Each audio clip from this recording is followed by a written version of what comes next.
Think beyond a degree. Build real impact. Shape your future with an MBA. From IILM University. केंद्रीय budget 2026 यानी कि 1 फरवरी रविवार को संसद में पेश किया जाएगा। इस दिन वित्त मंत्री निर्मला सीतारमण देश के इनकम टैक्स खर्च, टैक्स बदलाव और सरकार की प्राथमिकताओं का ऐलान करेगी।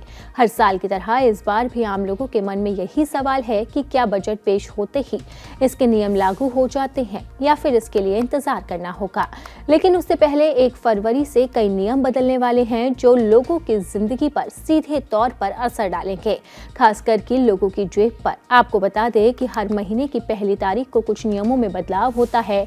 खासकर एलपीजी से लेकर बैंक और फास्टैग के नियमों में कुछ बदलाव होते हैं और 1 फरवरी से भी कुछ बदलाव होने जा रहे हैं। हर महीने की पहली तारीख को एलपीजी सिलेंडर के दाम में बदलाव किया जाता है। देश की मुख्य ऑयल मार्केटिंग कंपनियां इनकी कीमतों को अपडेट करती है। पिछले 3 महीनों से कमर्शियल सिलेंडर के दामों में बढ़ोतरी देखी जा रही है और इसी के बाद ही बीच-बीच में कुछ राहत भी मिली है, लेकिन अभी तक घरेलू सिलेंडर के दामों में कोई बदलाव नहीं किया गया है। इस बार 14 किलोग्राम वाले सिलेंडर की कीमतों में कटौती होने की उम्मीद जताई जा रही है।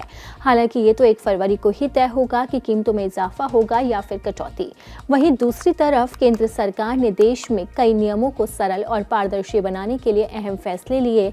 ये फैसले नए साल से लागू हो जाएंगे। अब आम वाहन चालकों को बड़ी राहत देने का काम नए साल पर सरकार ने किया है। NHAI ने इससे जुड़ा एक नया ऐलान करते हुए कहा है कि अब 1 फरवरी 2026 से नई गाड़ियों के लिए फास्टैग लेते समय KYC की झंझट खत्म कर दी जाएगी।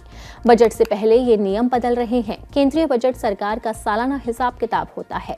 इसमें बताया जाता है कि सरकार अगले फाइनेंशियल ईयर में कितना पैसा कमाएगी और उसे किन किन एरिया में खर्च करेगी। टैक्स, सब्सिडी, इंफ्रास्ट्रक्चर, शिक्षा, स्वास्थ्य और कल्याण योजनाओं से जुड़े फैसले इसी बजट में लिए जाते हैं।